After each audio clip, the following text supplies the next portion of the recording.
Hey everybody, welcome back to Spirit Filled USA, the Bourbon and Whiskey podcast. That's not a podcast. Ain't a Not podcast at all. I'm Zach. I'm Justin. And I'm Ryan. And you'll notice there's not a bottle on the table. That's because we're doing a blind of budget bourbon bruisers today. Say that 3 times fast. All right, let's get into it.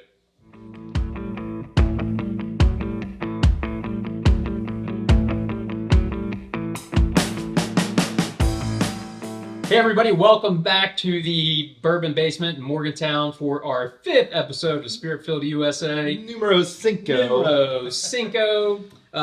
You'll notice a little bit of something different today. Zach, what are we doing? Yes, we have 3 different bourbon whiskeys that are poured out here. We're going to drink them blind because I poured these like 10 minutes ago and then reset up everything to shoot. So I don't remember what the hell I poured or what Mind of a order. goldfish. Yes, I'm just the goldfish swimming in circles and I can't remember which one's which. All we know is that one of these bottles is one that we chose personally, and the other one, the other two, the other folks chose. We don't know. And there's a little bit of a qualification to this, Justin. Yeah, Let them know. sure. So we kind of gave each other a bit of a challenge, but also, kind of considering the current landscape. Bourbon's pretty expensive in general. A lot of things are.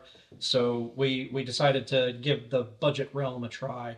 So each of us picked one of our favorites in the $25 and under realm.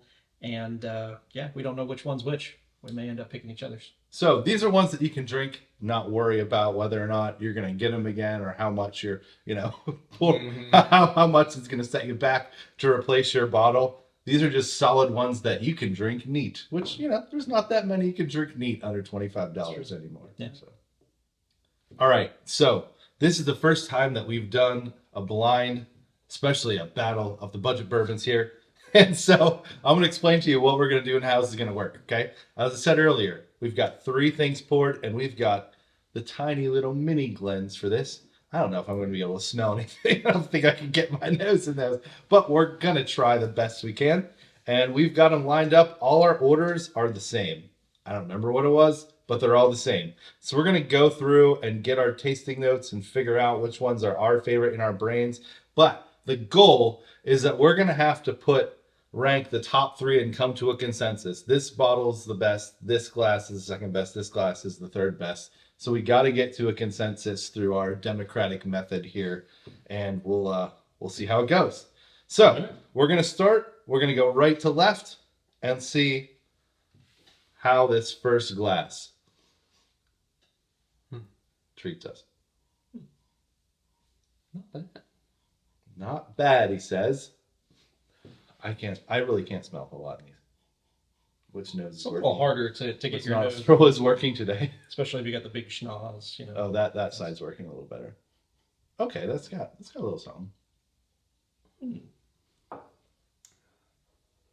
I just realized they'll be able to see the sticker on the bottom. Yeah, but that's okay because we don't know what the association is yet.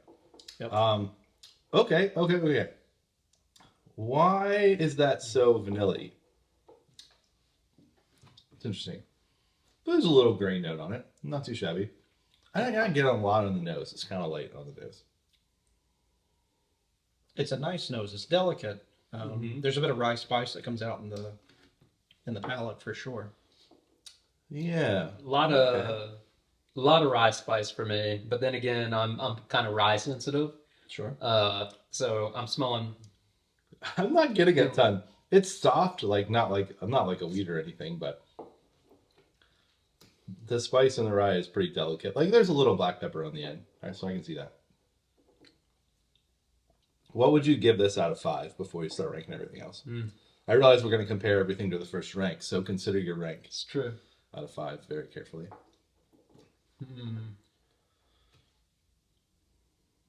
I'm ready to go, so I'm going to give this. I mean, we got to leave 3 on either side. I feel like comparing it to other bottles that we've had, I feel like I'm going to put this at a 2 and leave some space to go either way on either side of it. That's pretty fair. Yeah, I'm going to go with the 2. It's decent. It's not overly complex or anything really to super write home about, but I'm going to say 2.5. I like this quite a bit. It's delicate flavors, but it's really nice. Yeah, the rye spice kicks up, but there's a big sweetness up front. And the nose, like I said, it's delicate, but it's really nice. And maybe like a touch of bitter oak on the back side of Yeah, that I could see that's that. just peeking around the corner. I 2.5. Okay. Yep. Okay. Nice. Okay, let's go to glass 2. All right, so I think we're in consensus that it's about the first one is about a 2.5. Yeah. So let's move Yeah. on to Seems like it. Let's numero dos. glass number 2. Cheers. I get a little more on the nose on this one. Mm-hmm. Is that baker's chocolate, maybe? It's almost, yeah. I mean, like a little dark chocolate is Yeah. almost what's coming through, and there's a little graininess on this too. If I do an extended sniff on that one, this one, it has a bit more ethanol to it, it seems. Mm-hmm. I'd agree with that. All right.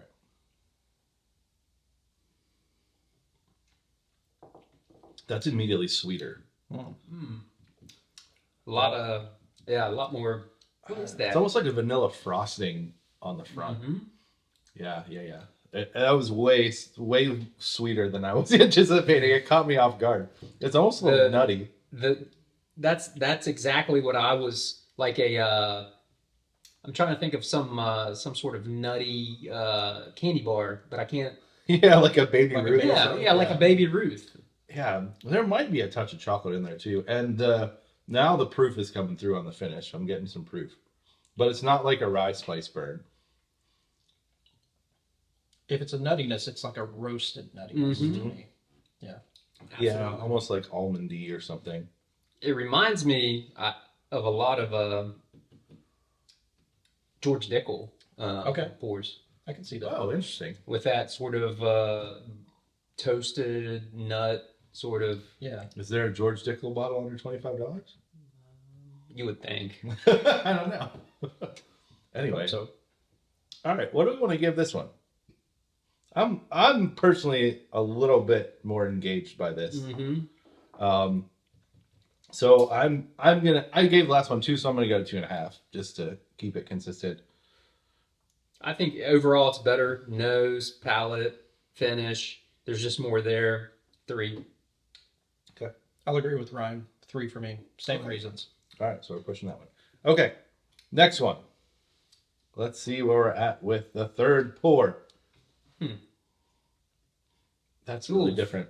Oh, I wow. think it's a little more fruity on the nose for I me. think it's bready. Yeah. Like almost a fruit bread, maybe? Like, It's a fruit cake. yeah, fruit cake. Everybody's Yeah, okay, favorite I got holiday it. treat. That's gonna be a real selling point. Yeah, you're right. There's much more of a fruit note on this. Yeah. Yeah, it's Maybe. dried fruit and bread. That's what I'm Mhm. getting on it for sure. Cinnamon raisin bread, maybe? Cinnamon's not very strong. Yeah, I don't know if I'm getting cinnamon, but okay, I'm gonna try this. I'm ready to go with this.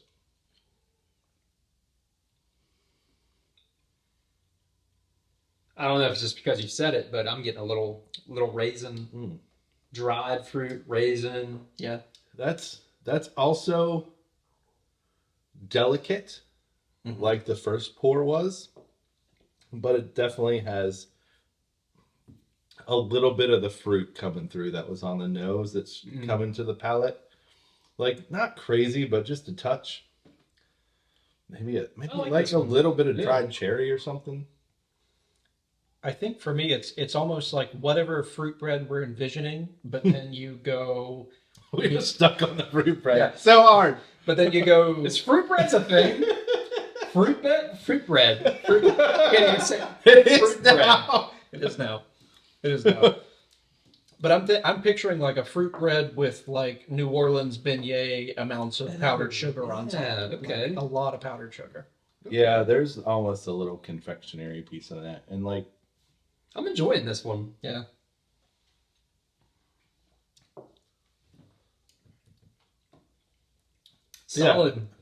Solid 3. it's almost like a little, like the faintest bit of like maple oatmeal at the end. I can like see that. On the faint finish? little bit of maple on the end. I'm Overall, surprised we're by all at that. all of these. I am as Yeah, for real. I mean, Trying them without any context really surprises you. I want to think I get an herbal aspect of some kind from this last one. Maybe lavender. It's very mild. I could see that someone could get maybe like a tea note on this. Yeah. Like a Earl Grey tea or something. Maybe I smell a little bit of that on the nose now I'm thinking about it. I'm gonna go. I mean, 2.5 to 3. Yeah, on that last one, I'm gonna do a 2.5. It's right behind the second glass for me. I'm going to say 3, which is the same score at game, the second glass. But I like this one a little bit more than number 2. Okay. All right, the results are set. Let's check these glasses and see who's 3, 2, and who is the champion here. First glass, Right. we got B. So in third place, we've got B. We've got B, and we've got B. So we have a consensus Consensus on last on place. third place. Pretty clear on All last right, place. next one, second place. We've got C, and we've got A, and we've got A. Okay, so that means this should be A, and then C, and C. We did that right. Okay, I feel like I'm on Sesame Street. A, B, C. All right, third place, B. Second place is A. Third place is C by ranked choice voting. And now it is time for the bottle reveals because we don't know what these are. And I genuinely forget. So, Justin, would you like to go first and tell us what bottle you brought to the competition? Absolutely. So I chose to bring a very old Barton. Oh, the B theme. More bees. I don't know too much about this. Tell us about very old Barton. Sure. So very old Barton is made by Barton's 1792 distillery out of Bardstown. It is supposedly the oldest constantly running distillery in Bardstown, owned by Sazerac at this point, though. All right, cool. Zach, Good one. what'd you bring? I brought to the party Old Tub. Old Tub. Old Tub. Little girl in college, we call it Old Tub. No, that's not the same Old Tub. But I do feel like you got to say it a little old timey because Old Tub Old Tub. is a. Old Tub. Oh, we got the old. theme. We do. But Old Tub is actually like a legacy brand for Jim Beam Distilling because this is the brand that Jim Beam was prior to Prohibition. Okay. It was called Old Tub, and later the same distilling tradition, same distillery, became known as Jim Beam. And it's named Old Tub because of the giant tubs that they were known for fermenting their mash in before they were distilling. So this is a 100 proof product. It's if it's like a revival vintage brand, that's definitely a trend, and it was brought back in 2020. And Jim Beam, I'm so glad you brought it back because I love this pour. It's my first time having Old Tub, but yeah, something that predates Jim Beam is impressive. Yep. What you got, All right. Ryan? Get a look If at this. it's old, I Is it swear. old? Old Granddad. Old It's Granddad. Old Granddad. The classic. Old Granddad. That's a good choice. That's a really good choice. Bonded, 100 proof. Another Beam product. Can't wait to try out the 7-year BIB. That's about all I know. High Rye, bill. Yeah. And so let's see Yeah, our letters. letters. Yours, very old Barton. I'm B. B. Of course, it was B for very old Barton.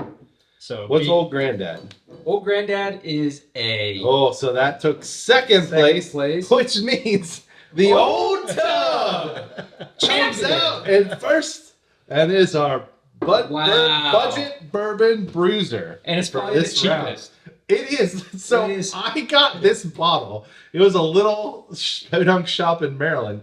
I paid $13 for this bottle. Wow. Was of it Old on Tub. clearance?